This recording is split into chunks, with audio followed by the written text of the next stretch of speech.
Welcome to episode 6 of the BizOwner360 series. I'm your host, Brett Trainer. As a quick reminder for first-time listeners, each episode of the series will focus on a single topic. I'll be guest-free, and what I want to do is give you the tactics and strategies to help you grow your business to 10 million. Each episode builds off the previous one, but you don't have to listen in order to follow along. Each episode is designed to be a standalone episode, but I would recommend listening to them in order. So just as you recall, Episode 5, I covered the concept and strategy of creating alignment in the organization, I should say, at the organizational level, as well as the offering level. I mean, this is the foundation of your messaging, your positioning, your differentiation. This is the core value that you're providing to your customer. So once that's done, the next critical aspect, and the one that will separate, right, if you're stuck at $500,000 or $1 million revenue trying to get to 10 million, is the ability to connect with your ideal prospects. I mean, you can't do that, and there's just no way you can do that on one-on-one. You could bring in 10 salespeople. They all hit quota.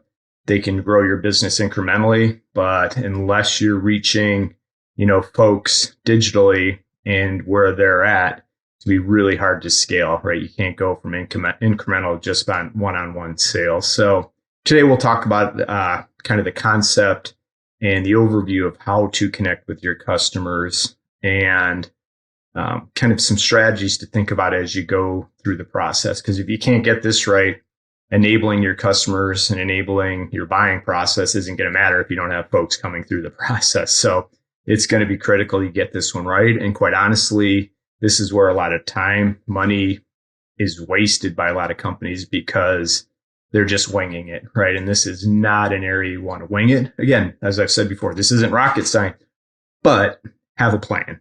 And what I want to do today is kind of outline what that framework of a plan would look like and give you some different ideas of how to think about it. But, the first, and if you've been a listener, even a long time listener, I've shared this stat that, only 3% of your ideal customers are in buy now mode. And that stat's courtesy of the demand gen group. And I believe it. So even if it's 5% or 10%, you think about the implications of that, right? At any given point, your ideal customers or prospects, only 3% are ready to buy now.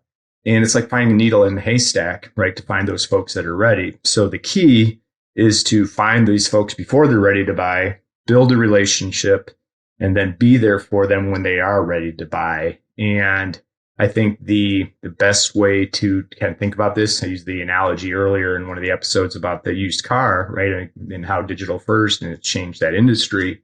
This is very similar to dating. And I know some of the hardcore demand gen folks in my network are probably going to cringe, but, to me, at the simplest level, it's true, right? You think about when you're starting to date. I've been married for a while, so that hasn't been the issue, but you think about that process. It's right. Somebody may find you on a dating app, right? You're out there, you're on one of the apps that people that you're looking to meet share similar interests, just as you're looking at with your prospects. You want to be where your prospects are. And since this is a B2B podcast, one good platform is obviously going to be LinkedIn, but it's not the only one and not the only way to do it. But think about it. Say you're out there on the dating app. What's the first thing that, potential match is going to look for?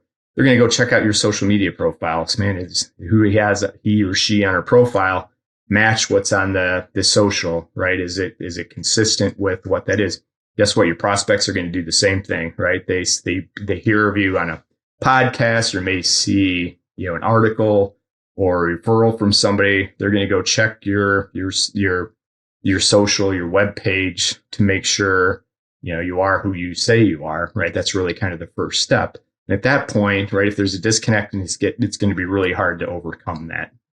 But assuming still looks interesting, you may set up a, phone conversation for a quick introduction just to see if the similarity is there and if it makes sense. And then ultimately, if you maybe get a coffee date at this point in time, think of a coffee date as a demo or maybe a little bit deeper dive into a discussion. And the number one problem most salespeople, I shouldn't say most, I'm painting a broad brush, a lot of sales folks make is, right, they ask that coffee date to get married right there, which makes no sense. It's not going to happen. They're not ready for that.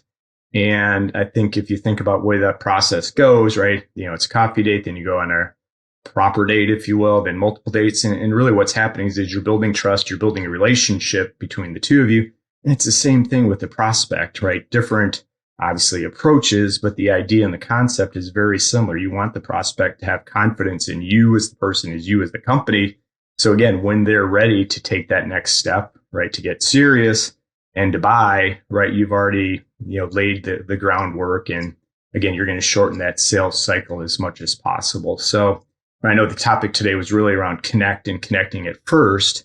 And I kind of outlined and went into the enablement process, a little bit. But, the key with the connect is you want to be where your ideal match is going to be.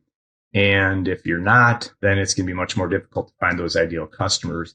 The second is, man, you got to be providing value, right? Every engagement, every interaction, there's got to be some value for that prospect, right? You're not selling right away. You're like, hey, I'm here to solve the problem. This is how other folks have done it. And you go from there. I think, I've had a couple of guests recently that kind of highlighted and outlined some really good approaches to the demand side, right? In connecting with folks. Chris Walker of Refined Labs, is kind of revolutionizing the way, folks think about digital marketing and spend. He focuses a little bit more on higher end companies.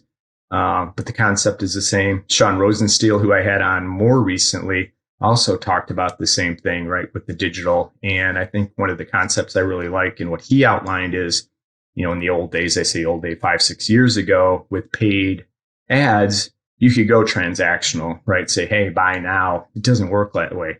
But, and you've probably heard this before, that SEO long tail game, get people to come to your website. You show up on search results, organic, 100% you want to do that. But there's some ways you can help accelerate that. And that's where Sean came on and educated and said, back in the old days, you'd buy paid ads and it'd be transactional, but now the paid ads could help you accelerate your SEO. So it's a longer tail game. It's all about value. It's all about being consistency and connecting. And there's some other, less utilized channels that I think could be super effective, for companies leverage, including channel partners, right?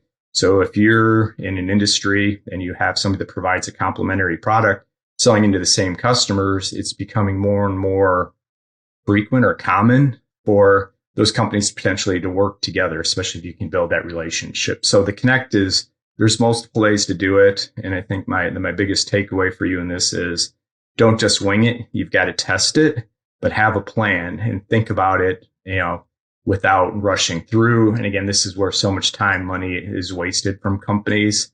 And again, if you take it simple, test, you'll be able to grow it. It's really what the bottom line is. You want to have your customers and prospects reaching out to you because you did a great job digitally making them and building that relationship while they're in charge, right? Or running and doing their research and ultimately driving it. And that will be the key from going one-to-one to one-to-many and helping you accelerate that revenue growth.